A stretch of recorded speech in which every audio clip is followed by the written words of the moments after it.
La cérémonie d'ouverture de la session ordinaire d'avril 2023 du Conseil national de transition CNT s'est déroulée le lundi 3 avril 2023 dans la salle Djeli Baba Sissoko du Centre international de conférence de Bamako sous la haute présidence du colonel Malik Diao, président de l'organe parlementaire de transition en cours dans notre pays. En présence de nombreuses personnalités de haut niveau, notamment le Premier ministre chef du gouvernement, Dr Shogul Kokala Maïga, et des membres du gouvernement, le président du CNT a prononcé un discours patriotique et emblématique pour l'avènement de la 4e République et le respect de la souveraineté et l'intégrité du Mali. Aujourd'hui, c'est l'ouverture de la session ordinaire du Conseil national de transition du Mali.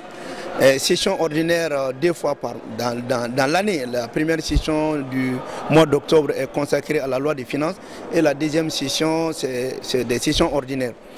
En tout état de cause, aujourd'hui, nous avons quand même assisté à un discours emblématique, patriotique du président du CNT qui nous a même donné la chair de poule.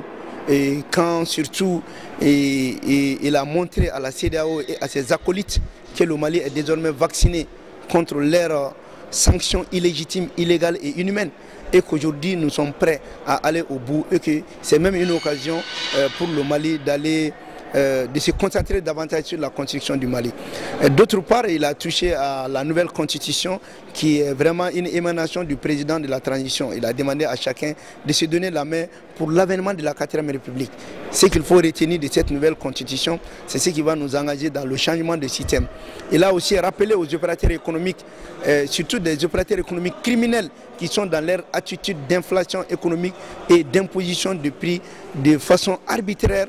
Il les a appelés à avoir pitié au peuple malien, car nous sommes un peuple aujourd'hui qui souffre et il les a rappelés à leurs règles et à leurs raisons d'être de bons Maliens pour pouvoir vraiment éviter certains comportements.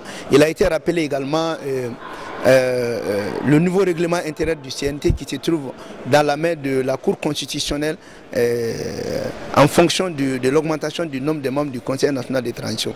Ce qui est important à souligner, c'est que le principe qui guide l'action du gouvernement a été expliqué en long et en large. Il s'agit du respect de la souveraineté du Mali, du respect des choix stratégiques et des partenaires opérés par le gouvernement du Mali et le respect de l'intérêt supérieur du peuple malien.